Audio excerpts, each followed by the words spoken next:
Thankfully, one group of organisms we don't need to worry about ethically, not of themselves anyway, is plants. Occasionally someone asks, well, can't plants feel pain?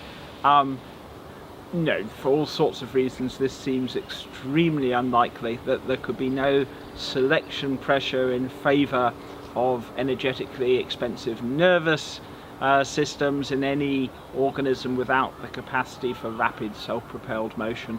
So in the case of plants with their cellulose cell walls, no, essentially not subjects of experience. We can behave as we choose towards plants. Obviously one has to take seriously the possibility that one might be mistaken, but any form of animism is not really consistent with the scientific world picture. There is a discipline, evolutionary aesthetics, that explains the kind of things the average human finds beautiful. Evolutionary aesthetics explains many of our preferences for a degree of open countryside, not too many places for lions to be hiding, blue sky, the kinds of environment that were conducive to the reproductive success of our ancestors on the African savannah. And sure enough, like many people, I do enjoy the beauties of nature so long as I'm not thinking too closely of what they involve. In terms of post-humans, what will post-human aesthetics be like? I think this is very, very difficult to say. For a start, immersive virtual reality will enable each of us to live in designer paradises of our own choosing, if we want to. If you like, the virgin wilderness without the nasty Anopheles mosquitoes.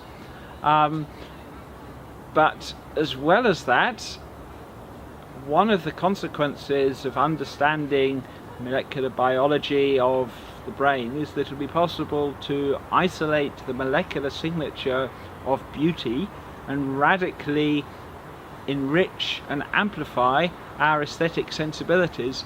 And it may well be that post-human life, for example, is generically sublimely beautiful to an extent that just isn't physiologically feasible today.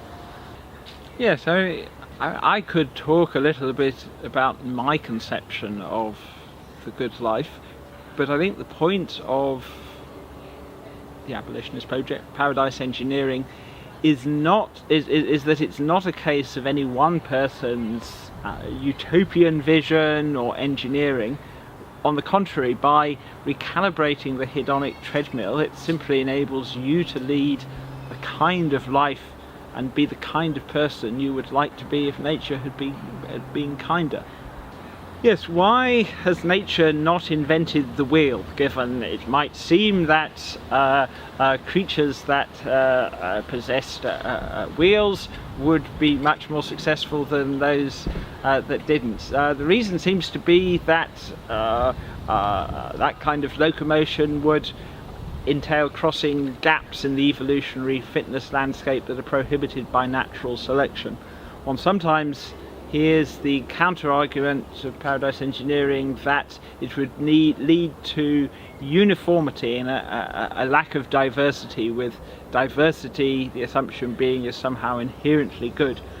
But though in one sense phasing out cystic fibrosis or depression leads to greater uniformity, in another sense genetic engineering, biotechnology opens up the opportunity for fabulously greater variety and richness, because we can design genomes, in principle at any rate, design life forms and states of consciousness that could not have evolved by natural selection.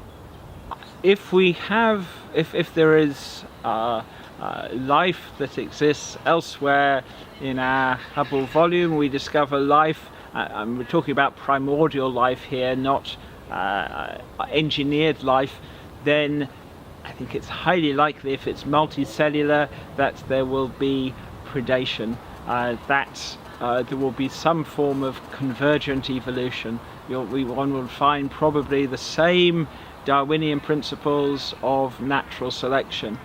That's not to say, I mean, if and when organisms evolve sufficiently cognitively sophisticated to master science, to be capable of re-engineering themselves, editing their own genetic source code, then all bets are off. I don't know.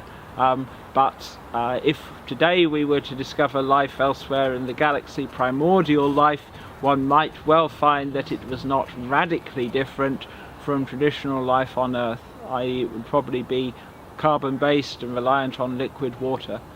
This isn't, as it may sound, arbitrary carbon chauvinism, but it seems that the properties of the valence properties of carbon are functionally unique, the properties of liquid water are functionally unique, and no other chemistry for primordial life seems to be feasible, or at least one can make a case this is so. Of course, I could be completely confounded here, but tentatively that would be my prediction.